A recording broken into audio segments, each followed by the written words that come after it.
मैं यहोवा के पास गया और उसने मेरी सुन ली और मुझे पूरी रीति से निर्भय किया। आमीन। Praise the Lord. Masses Thomas और कोरोना से बड़े हमारे खुदा की करुणा।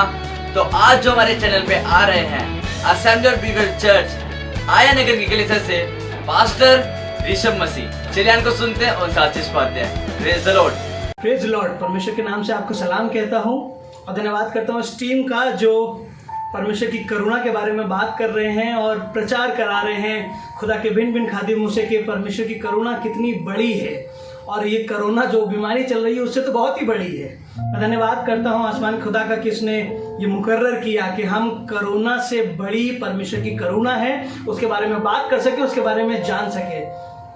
मैं धन्यवाद करता हूँ आसमान की खुदा का कि उसने कलाम में एक बात मूसा से कही और मूसा और परमेश्वर की वहां पे बात चल रही है। तीसरे अध्याय में आपको मालूम होगा परमेश्वर मूसा को चुन रहा है, उसे बता रहा है कि उसे क्या क्या करना चाहिए और वो बता रहा है कि मैंने इजरायलियों की पुकार को सुना है, उनकी परेशानी को सुना है, मैंने कान लगाए उनकी चिल्लाहट पर और अब लिखा है इसलिए मैं अब उतर आया हूं कि उन्हें मिस्रियों के वश से छुड़ाऊं। उतर आया हूं प्रभु। हमने तो सिर्फ ये पढ़ा था कि मूसा के द्वारा आप काम करा रहे हैं, हमने तो सिर्फ ये पढ़ा था कि मूसा आपकी आज्ञा पा करके जा रहा था, पर अभी तक हमें ये नहीं मालूम था कि जो कुछ हो रहा है वो इसलिए हो रहा है क्योंकि आप उतर आए हैं। आसमान के खुदा जब अपने बच्चों को बीमारियों में, परेशानियों में, तकलीफ में देखता है तब वो स्वर्ग से जमीन पर उतर आता है। हाँ, तब भी जब बाहर कोरोना चल रहा हो, हाँ तब भी जब देश के हालात अच्छे नहीं हो, पैसों के फाइनेंशियल प्रॉब्लम के कारण देश नीचे जा रहा है, तब भी आसमान का खुदा अपने चुने हुए लोगों को देख रहा है और उनके लिए उतर आता है कि कोई परेशानी हमें तबाह ना कर सके। कलाम में लिखा है उसकी करुणा प्रतिभोर हम पर नई हुई जाती है। तब भी जब बाहर बीमारी चल रही हो, तब भी जब हालात अच्छे ना हो, तब भी जब गरीबी की ओर देश जा रहा हो, तब भी जब बहुत से लोग नौकरियां खो रहे हैं, चाहे कुछ हो जाए खुदा के लोगों, दुनिया उलट पुलट हो जाए, पर आसमान का खुदा मुझे उलटने पुलटने नहीं देगा क्योंकि वो मेरे साथ है। उसकी वाचा है मैं ना तुम्हें कभी छोड़ूंगा और ना तुम्हें कभी त्यागूंगा। और वो अपने वाचा का, अपने वचन का कितना पक्का है। एक बात से आपको उभार लेना चाहूंगा। मैं साथ जल्दी से निकालिएगा गिनती की किताब और उसका 22वें अध्याय से हम लोग पढ़ेंगे। किस्सा बहुत अच्छा है कि इजरायली अब धीमे धीमे बढ़ रहे थे, कनान देश की ओर जा रहे थे। वहां पे एक राजा था, बीच रास्ते में इनको मिला और डर गया कि कहीं ये हमारे देश में ना बस जाएं, या जो राजा का नाम था उसका नाम था बालाक और उसके लिए लिखा है तब इजरायलियों ने कूच करके यरीहो के पास यरदन नदी के इस पार मोआब के अराबा में डेरे खड़े किए।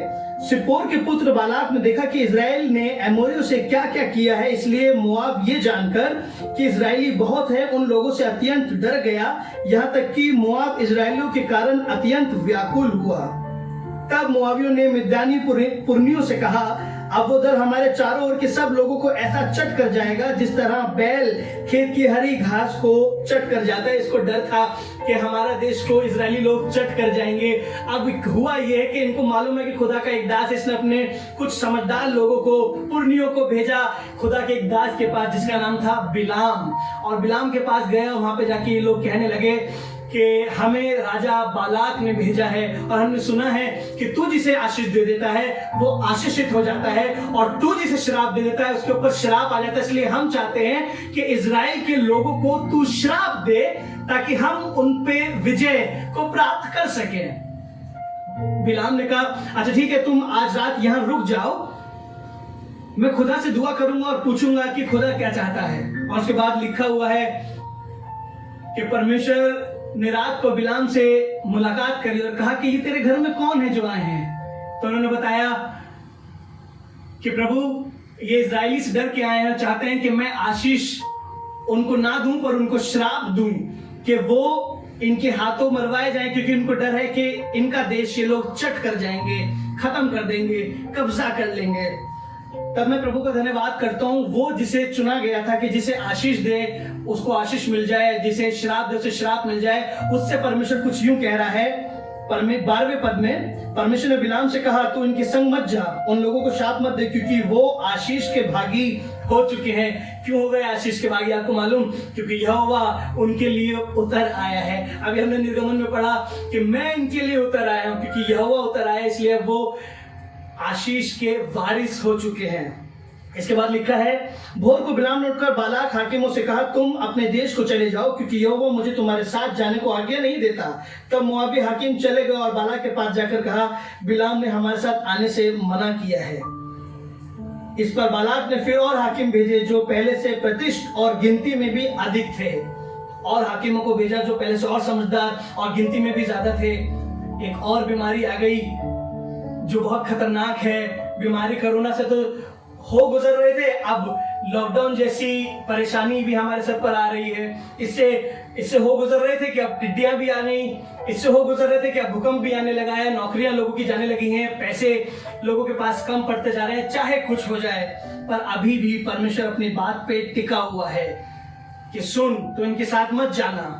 और बिलाम से उससे कहा कि यदि तू जाए तो तू वही कहना जो मैं तुझसे कहूंगा। और फिर उसके बाद किस्सा ये हुआ कि वो वहां पर गए, बिलाम वहां पर गया और 3 बार उसने बालाक से मुलाकात करी। और बालाक चाहता रहा कि किसी तरह ये उनको श्राप दे दे, पर वो मालूम क्या कह रहा है कि जिसे परमेश्वर श्राप नहीं दे रहा, उसे मैं कैसे श्राप दे सकता हूं। ये तो वो है जिसे खुदा ने नियुक्त किया है कि आशीष के बदले आशीष दे। जिसको आशीष दे उसे आशीष मिल जाए, जिसे श्राप दे उसे श्राप मिल जाए। अरे छोटे सा वायरस या छोटी सी पैसों की दिक्कत मुझे क्या तबाह कर पाएगी, क्योंकि मेरे लिए तो आसमान का खुदा उतर आया है, मुझे आशीष का वारिस बनाया है। आप मालूम, डैनियल की किताब में शद्रक मेशक अबेदनगो भी आग के भट्टे में चले तो गए थे, पर मैं धन्यवाद करता हूं कि मेरा खुदा उनके बीच में उतर आया ताकि उन्हें तबाह ना करने पाए। और मालूम आगे कुछ ऐसा हुआ है कि अब बालाक ने बिलाम से कहा,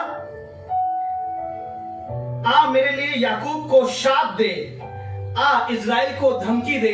तो बिलाम जवाब में कह रहा है, परंतु जिन्हें परमेश्वर ने शाप नहीं दिया उन्हें मैं क्या शाप दूं, जिन्हें यहोवा ने धमकी नहीं दी उन्हें मैं क्या धमकी दूं। कोई बात आपको धमकी नहीं दे पाएगी। वो कोरोना वायरस जिससे लोग डर रहे हैं, मेरे पर कोरोना नहीं करुणा है, क्योंकि जिसे परमेश्वर ने आशीष दी है उसका करुणा क्या कर पाएगा। जिसे परमेश्वर ने चुन लिया है उसको ये लॉकडाउन या पैसों की तंगी क्या बिगाड़ लेगी। ये दुआ ना करेगा प्रभु कि हमें आग के भट्टे से बचा ले, हमें इससे बचा ले, हमें उससे बचा ले। यीशु मसीह ने भी ये दुआ नहीं करी कि मुझे क्रूस से बचा ले, पर दुआ ये करेगा, प्रभु जब मैं इन बातों से हो गुजरूं तो मुझ में तेरी आज्ञाकारिता दिखाई दे सके, क्योंकि जब मैं तेरी आज्ञा को मान करके मुसीबतों में उतर जाऊंगा, आग के भट्टे जैसी प्रॉब्लम में उतर जाऊंगा, तब आप मेरे लिए उतर आएंगे। धन्यवाद हो शद्रक मेशक अबेदनगो का कि वो आग के भट्टे तक गए। यदि ना जाते तो गवाही कैसे पैदा होती। उसकी करुणा मेरे लिए बहुत बड़ी है। और यहाँ पर बालाक माना नहीं।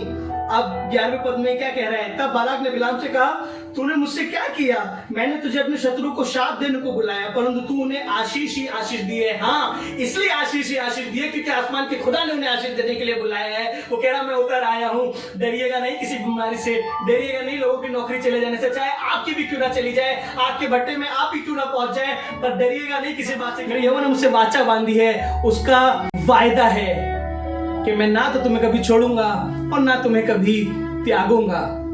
और उसके बाद फिर दोबारा बिलाम को ले जाया गया कि अब तू इनको दोबारा श्राप दे।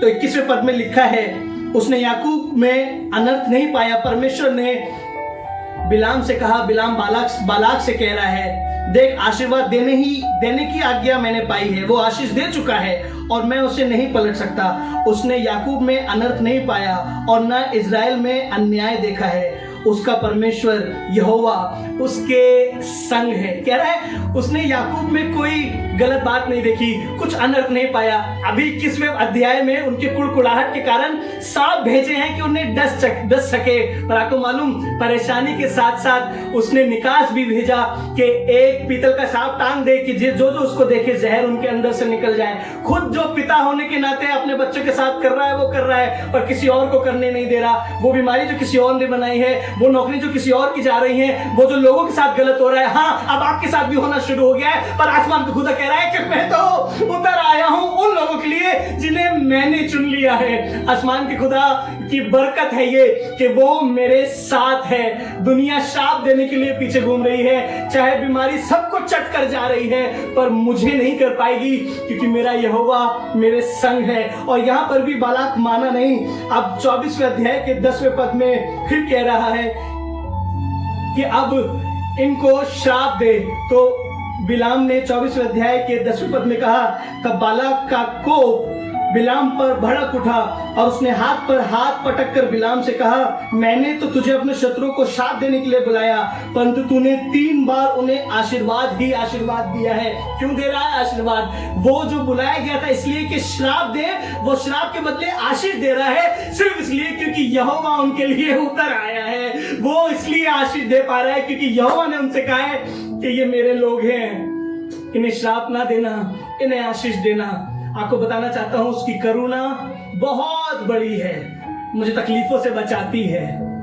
एक गीत है ना, जितनी हो खूबते यीशु के अधीन है, दुनिया की ताकतें यीशु के अधीन है, सारी बीमारियां यीशु के अधीन है। हर एक प्रकार की परेशानी, तकलीफ, मुसीबत मेरे बाप के अधीन है। वो जो बुलाए गए थे इसलिए कि श्रापित हों और इनको श्राप दिया जाए, अब वो सिर्फ आशीष ही आशीष पा रहे हैं। कोरोना वायरस दुनिया के लिए मौत का कारण हो, दुनिया के लिए तकलीफ का कारण हो, पर उस कोरोना वायरस में भी मैं उपजाऊ की तरह बढ़ता चला जाऊंगा। मेरे बाप का वादा है ये।